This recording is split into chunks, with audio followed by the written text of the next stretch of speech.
Imagine कीजिए एक ऐसी सुबह जहां आप अपने घर में चाय पी रहे हैं और अचानक आसमान से फाइटर जेट्स की गूंज सुनाई देती है। आपको लगता है कि देश की आर्मी आपको प्रोटेक्ट करने आई है, लेकिन अगले ही पल वही जेट्स आपके ही शहर पर बॉम्ब्स गिराने शुरू कर देते हैं।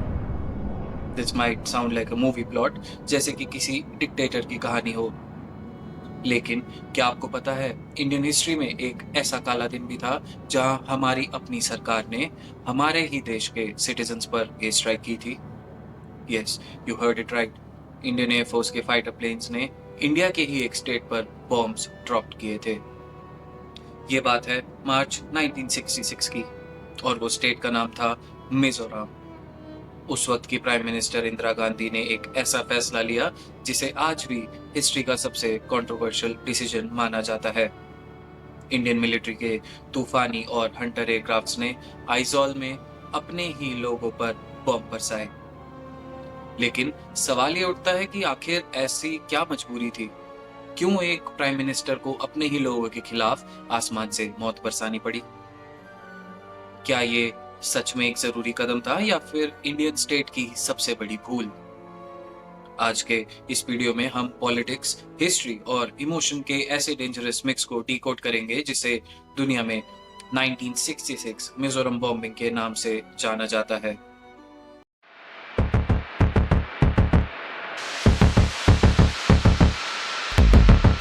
इस पूरी कहानी को समझने के लिए हमें चलना होगा साल 1959 में। उस वक्त मिजोरम कोई अलग स्टेट नहीं था, बल्कि असम का ही एक डिस्ट्रिक्ट हुआ करता था जिसे मिजो हिल्स कहते थे। 1959 में मिजोरम में एक ऐसा नेचुरल डिजास्टर आया जिसने पूरे रीजन को बदल कर रख दिया। इस डिजास्टर का नाम था मॉटम। मॉटम का मतलब था बैम्बू फैमिन, यानी कि बांस का आकार। अब आप सोच रहे होंगे कि बांस के उगने से फैमिन कैसे आ सकता है।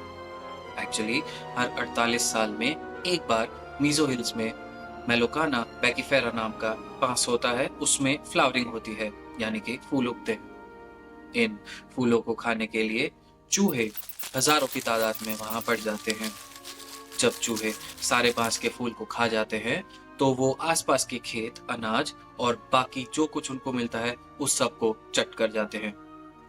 1959 में भी यही हुआ। लाखों चूहों ने पूरे मिजोरम की खेती को तबाह कर दिया। लोग भूख से मरने लगे और लोग वहां तड़प रहे थे। अब यहाँ से शुरू होती है वहां के लोगों की असली नाराजगी।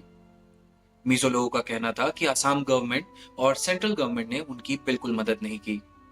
उन्हें उनके ही हाल पर छोड़ दिया गया। जब लोग भूख से मर रहे थे, तब शिलोंग और दिल्ली में बैठे बड़े नेता सो रहे थे। अब इस सब में एंट्री होती है लालडेंगा की। लालडेंगा एक एक्स आर्मी हवलदार थे। उन्होंने देखा कि उनके लोगों के साथ नाइंसाफी हो रही है। उन्होंने एक रिलीफ टीम बनाई जिसका नाम था मिजो नेशनल फैमिन फ्रंट। उनका काम था भूखे लोगों तक खाना पहुंचाना। इस वजह से लालडेंगा मिजो लोगों के लिए एक हीरो बन गए थे। लेकिन धीरे धीरे लालडेंगा को समझ आ गया था कि दिल्ली से उन्हें कभी इंसाफ नहीं मिलेगा। उन्होंने इस फैमिन फ्रंट को एक पॉलिटिकल और मिलिट्री ग्रुप में बदल दिया, जिसका नाम रखा गया एमएनएफ, यानी कि मिजो नेशनल फ्रंट। एमएनएफ का एक ही मकसद था, इंडिया से बिल्कुल अलग होना और एक आजाद देश बनना, जिसका नाम होता इंडिपेंडेंट मिजोरम। लालडेंगा ने चुपके चुपके अपनी एक आर्मी तैयार कर ली जिसे बोला गया मिजो नेशनल आर्मी, यानी कि एमएनए। अब उन्हें चाहिए थे वेपन्स और ट्रेनिंग, और हमारे पड़ोसी देश हमेशा ही ऐसी ताक में रहते हैं। चाइना और ईस्ट पाकिस्तान, जो कि आज का बांग्लादेश है, उन्होंने एमएनएफ को वेपन्स, पैसे और ट्रेनिंग दी। मिजो रिबल्स बॉर्डर क्रॉस करके ईस्ट पाकिस्तान जाते, वहां से मॉडर्न वेपन्स लेते और वापस आ जाते।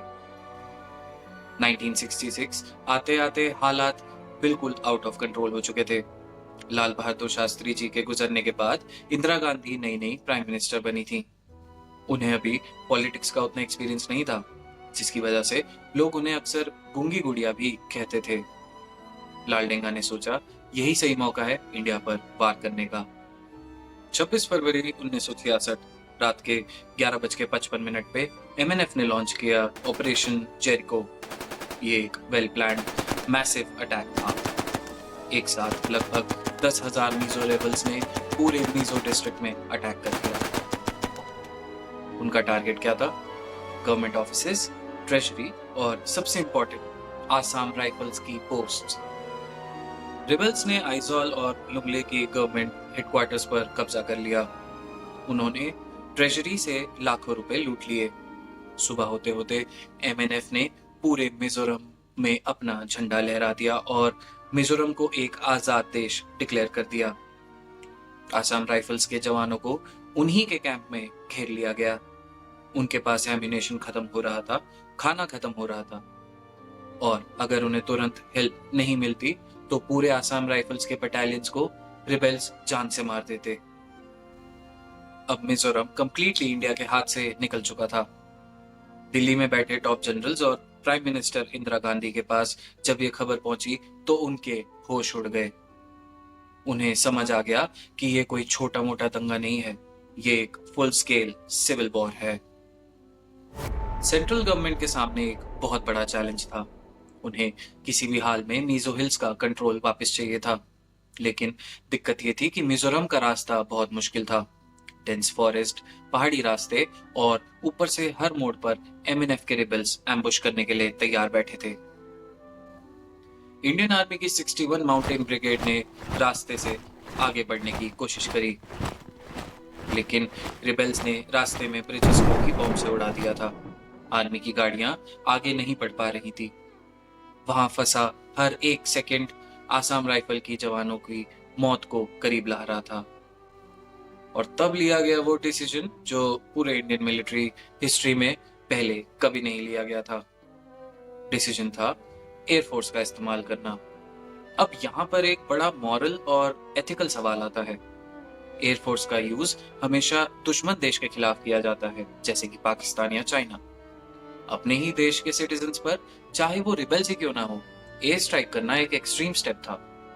लेकिन सिचुएशन इतनी खराब थी कि गवर्नमेंट ने सारे रूल्स ही साइड में रख दिए।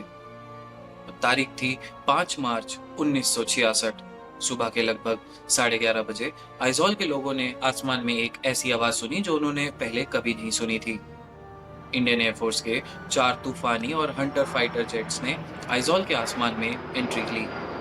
उन फाइटर प्लेन्स के पायलट्स को क्लियर ऑर्डर्स थे, रिबेल्स के स्ट्रॉन्ग होल्ड को तबाह करना है और आसाम राइफल्स को रेस्क्यू करना है।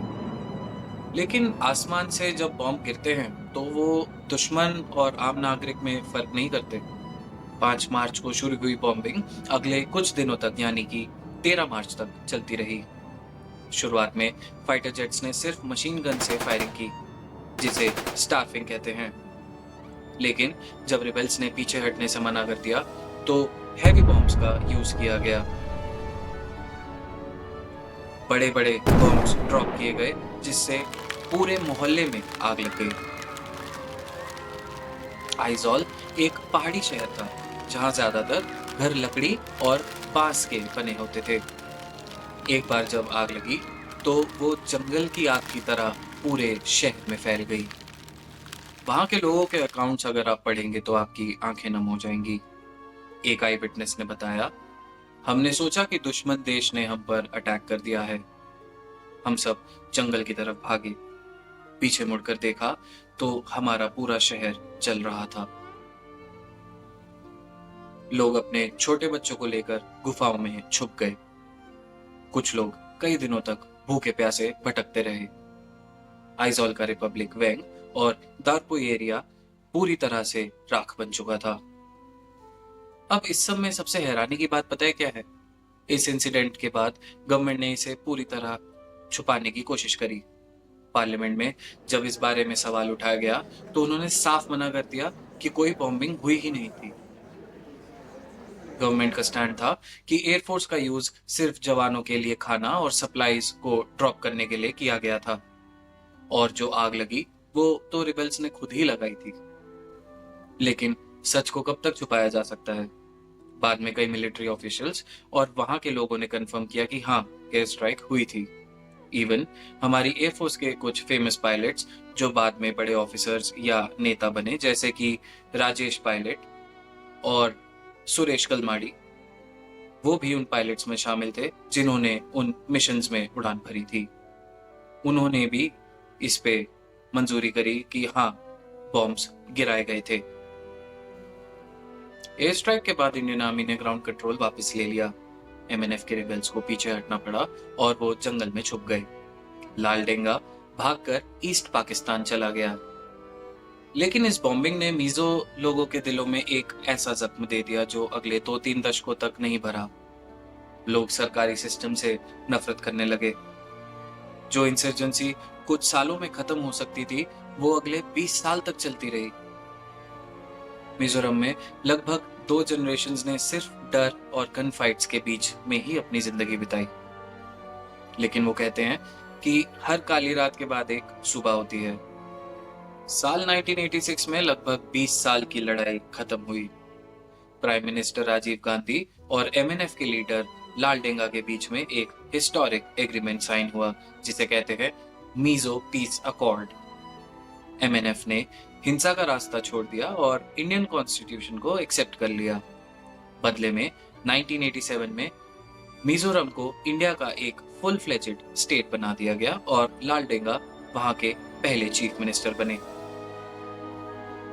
आज मिजोरम इंडिया का एक सबसे पीसफुल स्टेट और सबसे ज्यादा लिटरेट स्टेट में से एक है। वहाँ क्राइम रेट बहुत कम है और लोग बहुत खुशमिजाज हैं। लेकिन 1966 का वो दाग उनके इतिहास से कभी नहीं मिट सकता। ये थी कहानी 1966 मिजोरम बॉम्बिंग की, एक ऐसी घटना जिसे हमारी हिस्ट्री बुक्स में शायद कभी जगह ही नहीं मिली। अब सवाल आपके लिए है, क्या इंदिरा गांधी का वो डिसीजन सही था?